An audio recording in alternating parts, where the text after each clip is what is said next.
ఓం శ్రీ గురుభ్యో నమః. శ్రీమాత్రే నమః.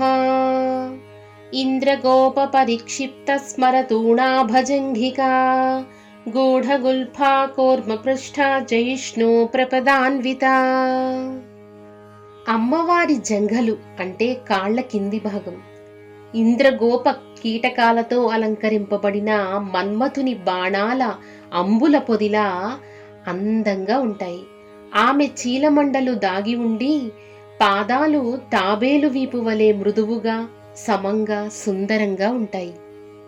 ఈ వర్ణన ద్వారా అమ్మవారి దివ్యమైన సంపూర్ణత్వం సౌందర్యం సూచించబడుతుంది.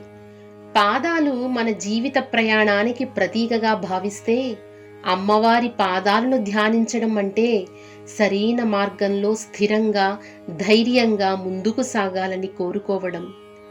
అమ్మవారి పాదస్మరణ మనకు మంచి మార్గాన్ని చూపించి మన ప్రయాణాన్ని శుభమయం చేయాలని ప్రార్థిద్దాం. రేపు 19వ శ్లోకంతో మళ్ళీ కలుద్దాం. శ్రీమాత్రే నమః.